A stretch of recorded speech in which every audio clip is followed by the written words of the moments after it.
வணக்கம். Tamil astro life சேனலை subscriber பண்ண அனைத்து நல் உள்ளங்களுக்கும் என்னுடைய மனமார்ந்த நன்றிகள். குரு அதிசார பயிற்சி தன்னுடைய நட்பு வீடாக சொல்லக்கூடிய உச்ச வீடாக சொல்லக்கூடிய கடகராசிக்கு அதிசாரமாக பயிற்சியாகி அங்கே வக்ரமாகி திரும்பவும் மிதுன ராசிக்கு வருகிறார்.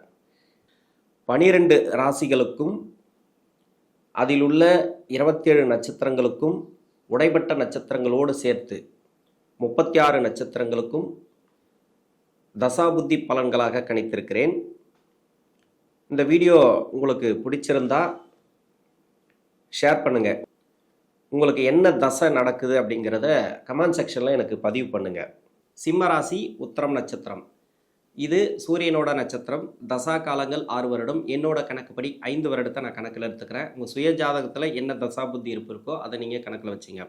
5 வயது வரைக்கும் சூரிய தசை நடப்பில் வந்தால் பிறகு 10 வருடங்கள் சந்திர தசை. 5 + 10 15. 15 வயசுக்கு பிறகு 7 வருடங்கள் செவ்வாய் தசை. 15 + 7 22. 22 வயசு வரைக்கும் செவ்வாய் தசை நடப்பில் வரும். செவ்வாய் தசை நடக்குது படிக்கிற காலகட்டத்தில். இப்போ 12ஆம் இடத்துக்கு வரக்கூடிய குரு அதிசார குரு பயிற்சி. அந்த அதிசார குரு பயிற்சி அப்படிங்கிறது அதிசாரமாக வந்துட்டு, அதாவது முன்னோட்டமாக வந்துட்டு அதே இடத்துல வக்ரமாகி பின்னோக்கி போகிறார். அதாவது மிதனத்துக்கு திரும்ப போகிறார். இது இந்த 1.5 மாதத்தில் நடக்குது. இந்த 1.5 மாத காலங்கள் மட்டும் இல்லாமல் அடுத்த வருஷம் மார்ச் மாதம் வரைக்கும் இருக்கிறார் அங்கே 12ஆம் இடத்துல. இப்போ அதிசார குரு பயிற்சி என்ன பலன்களை கொடுக்கும்? படிக்கிற காலகட்டத்தில் செவ்வாய் தசையில் இருக்கிறீங்க. செவ்வாய் ராசிக்கு 4ஆம் அதிபதினு சொல்லக்கூடியவர், பாகிஸ்தானாதிபதினு சொல்லக்கூடியவர். இந்த தசையில் இப்போ அஷ்டம சனி வந்த பிறகு ஒரு சில பேருக்கு டிஸ்டர்ப் பண்ணியிருக்கலாம். விளையாட்டுத்துறையில் இருக்கிறவங்க, பரதநாட்டியம் அது இல்லாத கலை சம்மந்தப்பட்ட துறை இருக்குது இல்லையா, படிச்சுக்கிட்டே அவங்க கற்றுப்பாங்க இல்லையா, படிக்கக்கூடியவங்க இல்லையா, அவங்களுக்கெல்லாம் ஒரு சில பேருக்கு டிஸ்டர்ப் பண்ணியிருக்கும் இந்த சனி பகவான் அஷ்டம சனியாக வந்த பிறகு. ஏன்னா என் பையன் விளையாட்டுத்துறையில் ஜெயிப்பானா, இதுமாதிரி விளையாட்டுத்துறையில் இருக்கிறான், நல்ல ஒரு விளையாட்டு இருக்குது, படிப்பும் இருக்குது, படிப்பும் விட்டு கொடுக்கல, படிப்பும் படிக்கிறான், இதுமாதிரி விளையாட்டுத்துறையில் வருவானா, நிறைய அவார்டு வாங்குவானா, பரதநாட்டியம் அதுமாரி கலை சம்மந்தப்பட்டதில் ஏதாவது எங்களுக்கு அவார்டு கிடைக்குமா, அது மாதிரி நிறைய பேர் முயற்சி பண்ணியிருப்பாங்க. தன்னுடைய மகன் மகள் அவங்கள அதில் ட்ரைனிங் பண்ணிகிட்டு இருப்பாங்க. ஏதோ ஒரு துறையில் அவங்க விருப்பப்பட்ட துறையில் அவங்க சைன் பண்ணட்டும் அப்படின்றதுக்காக. இதில் அந்த ஒரு சில பேருக்கு தடைகளை கன்ஃபார்மாக கொடுத்துருக்கும் இந்த அஷ்டம சனி அப்படிங்கிறது. அது ரொம்ப நாளைக்கு அந்தளவுக்கு தடை இருக்காது. இப்போ விரயத்தில் குரு பகவான் உச்சமாக வரும்போது ஓரளவுக்கு மாற்றத்தை கொடுப்பார். அதாவது விழுந்தவங்களை எழுப்பி விடுற மாதிரி, ரொம்ப மயக்கத்தில் இருக்கிறவங்கள மயக்க தெளி வைக்கிற மாதிரி இந்த உச்ச குரு அப்படிங்கிறது. இதே மாதிரி அடுத்த வருஷம் வரக்கூடிய குரு கன்ஃபார்மாக அவங்களுக்கு ஒரு நல்ல ஒரு தெளிவான ஒரு இது கொடுப்பார், ஓட்டத்தை கொடுப்பார். எவ்வளோலாம் ரொம்ப டல்லாக இருக்காங்களோ அந்தளவுக்கு நல்லா இருக்கும் அவங்களுக்கு. இப்போ பிரைட் ஆகிடும் ஃபுல்லாகவே பார்த்தீங்கன்னாக்கா புத்துணர்ச்சி கிடைக்கும். படிப்பு ரீதியாக இருந்தாலும் சரி. இப்போ அரியர்லாம் வச்சுருக்காங்கன்னா அந்த அரியர்லாம் கிளியர் ஆகும். அதாவது இந்த செவ்வாய் தசையில் இருக்கிறவங்களுக்கு செவ்வாய் அப்படிங்கிறது அந்தளவுக்கு இந்த வயசில் ரொம்ப கஷ்டத்தெல்லாம் கொடுக்காது. அஷ்டம சனியில் நீங்கள் தைரியமாக ட்ராவல் பண்ணலாம். அதாவது படிக்கிற காலகட்டங்களில் இருக்கிறவங்க 22 வயசுக்கு மேலே 40 வயசு வரைக்கும் ராகு தசை. இப்போ ராகு தசை நடக்குது உத்திரம் நட்சத்திரக்காரர்களுக்கு சிம்மராசியில். இந்த சிம்ம ராசிக்கு எங்கே இருந்தால் இந்த ராகு பகவான் நல்ல பலன்களை கொடுக்கும்? இந்த ராசிக்கு யோகம் செய்யக்கூடிய வீட்டில் இருந்தால் நல்ல பலன்களை கொடுக்கும். யோகம் செய்யக்கூடிய வீடு அப்படின்னாக்கா செவ்வாயோட வீடு, குருவுடைய வீடு, அது மட்டும் இல்லாமல் சூரிய சந்திரனோட வீடு. இந்த 6 வீடுகள், இந்த 6 வீடுகளில் இருந்துச்சுனாக்கா இந்த ராகு பகவான் நல்ல பலன்களை கொடுத்துரும். அது மாதிரி இருக்கக்கூடிய நபர்களுக்கு இப்போ அஷ்டம சனி வரும்போதும் ஒரு சில பாதிப்புகள் உண்டு. எது சார்ந்து அப்படின்னாக்கா உங்கள் சுய ஜாதகத்தில் என்ன நட்சத்திரத்தில் இருக்கோ அந்த நட்சத்திராதிபதி எங்கே இருக்காரோ அது சார்ந்து கொஞ்சம் ப்ராப்ளத்தை கொடுத்துருக்கலாம், வாய்ப்பு இருக்கு. ஆனால் உங்கள் ஜாதகத்தில் ராசிக்கு 4ஆம் அதிபதினு சொல்லக்கூடிய செவ்வாய் சுபத்துவமாக உங்கள் சுய ஜாதகத்தில் இருந்துட்டால், அதே மாதிரி வேற லக்னமாக இருந்து அந்த லக்னத்துக்கு 4ஆம் அதிபதினு சொல்லக்கூடியவர் அவரும் சுபத்துவமாக வேற எங்கேயாவது சுபகிரக சேர்க்கை சுபகிரக நட்சத்திரம் உங்கள் சுய ஜாதகத்தில் இருந்துச்சுனாக்கா வேலையில் பாதிப்பு வராது. அப்படி சுபகரகமாக இல்லை, அப்படி சுபத்துவமாக இல்லை, லக்னத்துக்கு 4ஆம் இடமும் ராசிக்கு 4ஆம் இடமும் கொஞ்சம் கெட்டு போயிருக்கு, மறைவு ஸ்தானங்கள் இருக்குது அப்படின்னாக்கா இப்போ அஷ்டம சனி வந்தவுடனே வேலையில் பிரச்சனை கொடுத்துருக்கும். இப்போ வேலையில் பிரச்சனை கொடுக்கல, வேலை நல்லபடியாக போயிட்டுருக்கு, வேலையில எனக்கு எந்த ஒரு பாதிப்பும் கிடையாது அப்படின்னாக்கா உங்களுக்கு லக்னத்துக்கும் ராசிக்கும் 4ஆம் இடம் நல்லா இருக்குது அப்படின்னு அர்த்தம். நல்லாவே போயிட்டுருக்கும், அது பிரச்சனை வராது. இருந்தாலும் திருமணம் சார்ந்து முயற்சி பண்ணக்கூடிய நபர்களுக்கு ஒரு சில நெருக்கடிகள் உண்டு. திருமணம் சார்ந்து முயற்சி பண்ணக்கூடிய நபர்களுக்கு தடை தாமதங்களை கொடுத்துட்டே வரும். இப்போ திருமணம் பண்ணிட்டாங்க, கணவன் மனைவிக்குள்ள கொஞ்சம் கருத்து வேறுபாடுகள் இருக்கும், அதெல்லாம் மாறக்கூடிய வாய்ப்பு இருக்குது. ஏன்னா வேலையை நல்லபடியாக கொடுத்துரும். ஒரு சில பேருக்கு வேலை நல்லபடியாக கொடுத்துச்சான்னாக்கா அவங்க தொழில் பண்ணுறாங்கனாக்கா தொழிலும் நல்லாயிருக்கும் ராகதிசையில். மற்றபடி பார்த்தீங்கன்னாக்கா 2-7 ராசிக்கு அதாவது இந்த 2 இடமும் நல்லா இருந்துச்சுனாக்கா அதுவும் பரவாயில்ல திருமண வாழ்க்கையில். நிறைய பேர் வந்து சிம்ம ராசியில் நல்லா தான் இருக்கிறாங்க, இல்லைன்னு சொல்லலை. நிறைய பேர் வந்து கஷ்டப்படுறாங்க, அதுவும் சமமாக இருக்குது. இது அஷ்டம சனியில் வரக்கூடிய பாதிப்புகள். தசை நல்லா இருந்துச்சுனாக்கா உங்களுக்கு பிரச்சனைகள் வராது, நல்லாவே இருக்கும். தசை சரியில்லைன்ற பட்சத்தில் என்ன மாதிரியான நட்சத்திரத்தில் இருக்குது, என்ன ஆதிபத்தியம் வாங்கியிருக்கோ அது சார்ந்து அது ப்ராப்ளத்தை கொடுக்கும். இந்த ராகு பகவான் தசையும் சரி, இந்த சனி பகவானும் சரி, வரக்கூடிய பயிற்சி அந்த குருவுடைய அதிசார பயிற்சி இருக்கு இல்லையா, ஓரளவுக்கு மாற்றத்தை எதிர்பார்க்கலாம். இப்போ திருமணத்துக்காக முயற்சி பண்ணிங்கன்னா திருமணத்தில் ஓரளவுக்கு உங்களுக்கு சக்ஸஸ் ஆகும்.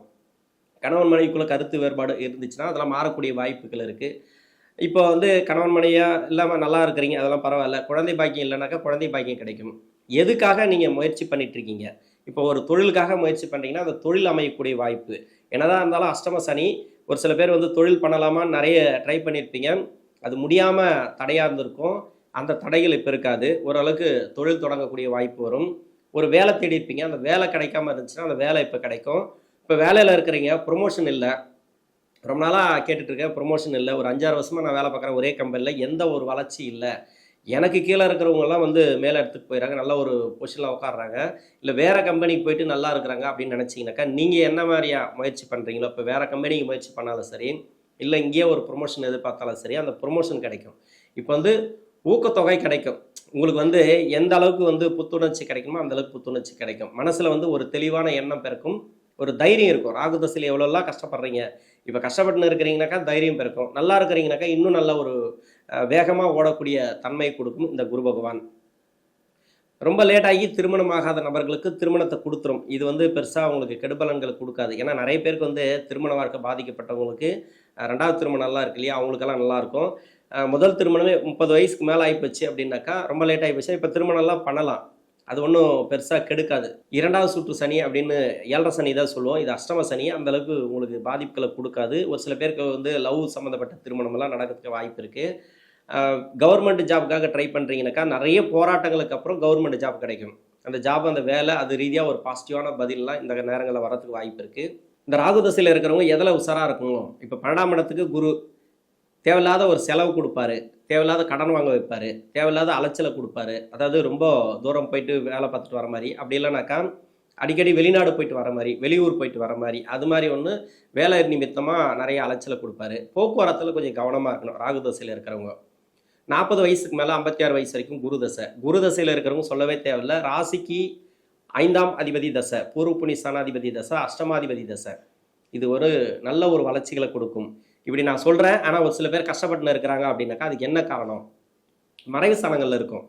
இப்போ வந்து குருதசை உங்களுக்கு நல்லா இல்லை, என்னங்க சிம்மராசிக்கு குருதசை உத்திர நட்சத்திரத்துக்கு நல்லா இருக்குன்னு சொல்கிறீங்க, எனக்கு வந்து கஷ்டம் மேலே கஷ்டம் வந்துட்டுருக்கு, கடன் தொழில் எல்லாமே லாக் ஆகி கிடக்க நான் அப்படின்னு சொன்னால் அதுக்கு என்ன காரணம் அப்படின்னாக்கா உங்கள் சுய ஜாதகத்தில் இந்த ராசிக்கு 6, 8, 12 இருக்கும். 8 மட்டும் விட்டுருங்க, அதுக்கு வந்து விதிகளுக்கு உண்டு.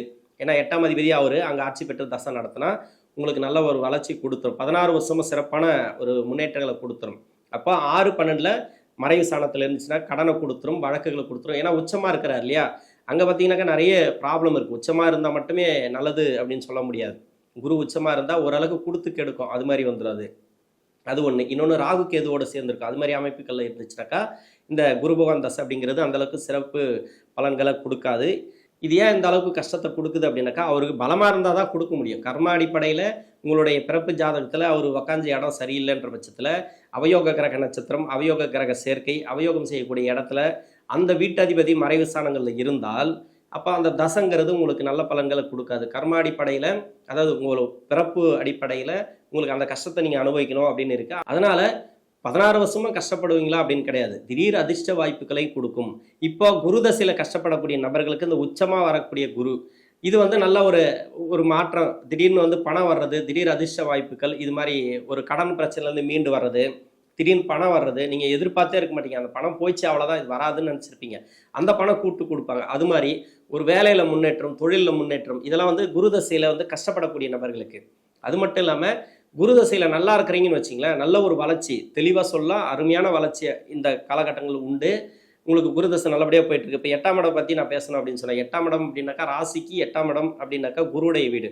அங்கே ஆட்சி பெற்று தசை நடத்துறாருனாக்கா அஷ்டமாதிபதி அவர் சிறப்பான பலன்களை கொடுத்துருவார். நல்ல ஒரு முன்னேற்றம். ஏன்னா அஷ்டமாதிபதி தசை நல்லது செய்யாது அப்படின்வாங்க. ஆனால் அஷ்டமத்தில் இருந்து தசை பண்ணுச்சுனாக்கா நல்ல ஒரு வளர்ச்சி அது மாதிரி கொடுத்துரும் உங்களுக்கு. அது மட்டும் விதிவிலக்கு உண்டு 8 மட்டும். மற்றபடி மறைவு ஸ்தானங்களே இருக்கக்கூடாது இந்த குரு.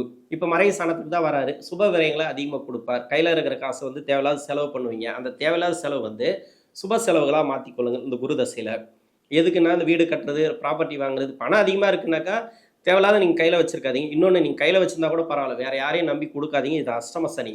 ஒரு பொருள் வாங்கிறதுக்கு நீங்கள் பண்ணீங்க, அதாவது அசையா சொத்து வாங்குற மாதிரி பண்ணீங்க. ஒரு வீடு கட்டுறது கூட நீங்கள் கட்டிக்கலாம். அப்படி இல்லைனாக்கா ஒரு ப்ராப்பர்ட்டி சேர்க்கையாக நீங்கள் வாங்கலாம். வண்டி வாங்கின சேர்க்கை கூட நீங்கள் வாங்கிக்கலாம். உங்களுக்கு என்ன தேவையோ அதை பண்ணிக்கலாம். இன்னொருத்தருக்கு எதுவும் பண்ணாதீங்க குரு தசையில். அது வந்து விரயமாக வரக்கூடிய குரு தேவையில்லாத போனது தான் அப்படின்ற மாதிரி ஆக்கி விட்டுரும். அதனால் கொஞ்சம் கவனமாக இருக்கணும் அந்த உத்திர நட்சத்திரக்காரர்கள் குரு தசையில். மற்றபடி வேலை வாய்ப்பு, பொருளாதாரம் அதெல்லாம் ஓகே, பரவாயில்ல. நீங்கள் ப்ரொமோஷன்லாம் எதிர்பார்த்தீங்கன்னா அந்த ப்ரொமோஷன் கிடைக்கும். வேலை ரீதியாக, தொழில் ரீதியாலாம் நல்ல ஒரு முன்னேற்றங்கள் உண்டு. குரு தசையில் நான் பாசிட்டிவாக சொல்லிட்டேன். பாசிட்டிவாக தான் இருக்கும், அது நல்லாவே இருக்கும். 56 வயசுக்கு மேலே 75 வயசு வரைக்கும் சனி தசை. சனி தசை நடக்குதா? சனி தசை ஆரம்பிச்சதுலேருந்தே எனக்கு கஷ்டங்க, ரொம்ப கஷ்டங்க. சனி தசை எனக்கு வந்ததுலேருந்தே எனக்கு நிறைய இழந்துட்டேன். தொழில் ரீதியாக நிறைய இழந்துட்டேன் நான். எதுக்கு தான் இந்த நட்சத்திரத்தில் பிறந்தோமோ, எதுக்கு தான் இந்த ராசியில் பிறந்தோமோ அப்படின்னு நினைக்கிறீங்க ஒரு சில பேர் இருக்காங்க. ஏன்னா இந்த சனி தசை வந்து 6ஆம் அதிபதி தசை, 7 குடையன் தசை. இந்த தசை உங்கள் சுய ஜாதகத்தில் 3, 6, 10, 11 ஆகிய இடங்களில் இருந்து தசை பண்ணிச்சுன்னா சிறப்பு. அது கூட 6ல் இருக்கக்கூடாது. அவரோட வீடு எப்படி பார்த்தாலும் அந்த சனி தசையிலே கடனை கொடுத்துருவாப்புல. அதாவது நல்லா கொடுத்து, நல்ல ஒரு வருமானத்தை கொடுத்து, நல்ல ஒரு வளர்ச்சி கொடுத்து, லாஸ்ட்டாக வந்து பார்த்தீங்கன்னாக்கா அதை கடலில் மாட்டி விட்டுரும். அது மாதிரி. ஏன்னா அதுக்கு உண்டான பலன்களை அவர் கொடுத்தே ஆகணும். ஒன்று. இன்னொன்று 7ஆம் அதிபதினு சொல்லக்கூடிய சனி பகவான் நட்பு வட்டாரத்தில் ரொம்ப ரொம்ப கவனமாக இருக்கணும். இந்த குரு பயிற்சிக்கு நட்பு வட்டாரத்தில் கொஞ்சம் கவனமாக இருக்கணும். நண்பர்களை நம்பி பணம் கொடுக்குறதெல்லாம் வேண்டாம். இருந்தாலும் கொஞ்சம் ஸ்ட்ரகிளில் தான் போவோம். வாக்குவாதங்கள் வேண்டாம். வேலை செய்யக்கூடிய இடங்கள் சரி, தொழில் செய்யக்கூடிய நபர்களும் சரி, எந்த ஒரு இடத்துல இருந்தாலும் சரி, சனி திசையில் இருக்கிறவங்க நட்பு வட்டாரத்திலே கொஞ்சம் கவனமாக இருக்கணும். கணவன் மனைவிக்குள்ளே கொஞ்சம் கருத்து வேறுபாடுகள் தான் கொஞ்சம் தாழ்ந்து போகிறது நல்லது, விட்டு கொடுத்து போகிறது நல்லது. அது வீட்டில் பிரச்சனை, அது பெருசாக வராதுன்னு வச்சிங்களேன். வெளி உலகத்தில் கொஞ்சம் கவனமாக இருங்க. கடன் கொடுக்கல் வாங்கல் ரொம்ப ரொம்ப முக்கியமாக கவனமாக இருக்கணும். ஏன்னா கொடுத்த பணம் வராது. இந்த அஷ்டம சனி, சனி திசை, இந்த சனி திசை ஆரம்பிச்சிலேருந்தே உங்களுக்கு கஷ்டம்தான் ஒரு சில பேருக்கு. அதே வந்து அஷ்டம சனி ஆரம்பிச்சதுக்கு இன்னும் கொஞ்சம் டல்லாக இருக்கும். அது மாதிரிலாம் வந்து நெகட்டிவாக சொல்கிறேன்னு நினைக்காதீங்க. அது மாதிரி ஒரு சில பேர் இருக்காங்க. ஒரு சில பேருக்கு வந்து அப்படியே போயிட்டு இருக்கு, பரவாயில்ல சனி தசை அப்படின்னாக்கா அவங்க சுய ஜாதகத்தில் வலுவாக இருக்கார் சனி, மறைமுக சுப தொடர்பில் இருந்துச்சுனாக்கா ஓரளவுக்கு பரவாயில்ல அப்படின்னு எடுத்துக்கலாம். அவங்களும் திடீர்னு பார்த்தீங்கன்னாக்கா ஏதோ ஒன்று ஒரு நெகட்டிவாக நடந்துடும். ஏதாவது கடன் பிரச்சனை அது இதுன்னு எதுக்கு தான் இதுமாரி நடந்ததோ அப்படின்ற மாதிரி ஒரு குழப்பத்தை கொடுத்துரும். ஜோதிட ஆலோசனை அப்படிங்கிறது நீங்கள் கொஞ்சம் கவனமாக போங்க அப்படின்னு நம்ம சொல்கிறோம். நாங்களாம் வழிபோக்கம் தான், நாங்கள் வந்து வழி சொல்கிறோம், அவ்வளோதான். கடவுள் கிடையாது, நம்ம வந்து எல்லாமே ஞானிகள் கிடையாது. அதனால் சொல்கிற வழி இது இப்படி போங்க, பார்த்து போங்க, பள்ளமாக இருக்குது பார்த்து போங்க, மேடாக இருக்குது பார்த்து போங்க அப்படின்னாக்கா நீங்கள் அதுக்கேற்ற மாதிரி நீங்கள் போவீங்க. அதுதான் சனி தசையில் இது மாதிரி தான் இருக்கும் அந்த சனி தசைங்கிறது. உங்களுக்கு நல்லாவே போயிட்டுருக்கு அப்படின்னா ரூட்டு நல்லா இருக்குன்னு அர்த்தம். அழகாக நீங்கள் போகலாம். ஆனால் கவனமாக போங்க அஷ்டம சனியில். இது வந்து இப்போ அதிசார குரு பயிற்சி வருது, இதை கொடுக்கும் அதை கொடுக்குன்னு சொல்லலாம். எனக்கு தெரிஞ்சு கொடுக்கும். அதிசார குரு பயிற்சி என்னன்னா கஷ்டப்படுறவங்களுக்கு ஓரளவுக்கு கஷ்டத்துலேருந்து மீண்டு வருவீங்க. இப்போ பொருளாதார பிரச்சனை இருக்குது அப்படின்னாக்கா பொருளாதார பிரச்சனைலேருந்து மீண்டு வரலாம். இப்போ பணம் வரலைன்னா பணம் வரலாம். இது மாதிரி சின்ன சின்ன கஷ்டங்கள் உங்களுக்கு தீரும். இருந்தாலும் கவனமாக இருக்கிறது நல்லது. 75 வயசுக்கு மேலே 92 வயசு வரைக்கும் புதன் தசை. இந்த புதன் தசை ராசிக்கு 2ஆம் அதிபதி 11ஆம் அதிபதினு சொல்லக்கூடியவர். இது வந்து கன்னி ராசியை ஒட்டி இருக்கிறதுனால இந்த நட்சத்திரம் பெருசாக உங்களுக்கு இந்த புதன் தசையில் கெடுபலன் வராது. ஓரளவுக்கு பரவாயில்ல அப்படின்னு கூட எடுத்துக்கலாம். இந்த காலகட்டங்களில் நோய் நொடி பிரச்சனைகள், வருமான குறைபாடுகள் எதனா இருந்தால், கொடுக்க வேண்டிய பணம் எதனா இருந்தால் வந்து சேரும். இப்போ வருமானம்லாம் வர்றதுக்கு வாய்ப்பு இருக்குது. இந்த குருவுடைய பேச்சில் மன நிம்மதி கிடைக்கும். ஆன்மீக சார்ந்து நீங்கள் திடீர்னு ஒரு கோயிலுக்கு போகிறது, இல்லை ஒரு சுற்றுலா போகிறது, அது மாதிரியானாலும் நீங்கள் முயற்சிகள் நீங்கள் தாராளமாக பண்ணுவீங்க. இது வந்து திடீர்னு அது மாதிரி சுப செலவுகளை அதிகமாக கொடுத்துரும். அதாவது கோயில் குளம் சார்ந்து குலதெய்வ பூஜை அனுசரிக்கிறது, ஏதோ ஒன்று நீங்கள் நிறைய ரொம்ப நாளாக பிளான் பண்ணியிருப்பீங்க, அது இப்போ நடக்கும். இந்த புதன் தசையில் வாரிசுகளோட வளர்ச்சி சிறப்பாக இருக்கும் அப்படின்னு எடுத்துக்கலாம். யாராவது தொழில் பண்ணாங்கன்னா வீட்டில் அவங்களுக்கு வருமானத்தை இந்த நேரங்களில் கொடுக்கும் குரு அதிசார பயிற்சியில். இந்த சிம்ம ராசியில் இருக்கக்கூடிய உத்திரம் நட்சத்திரக்காரர்களுக்கு நல்ல ஒரு வளர்ச்சி இந்த குருவுடைய அதிசார பயிற்சியில் கிடைக்கும். நன்றி.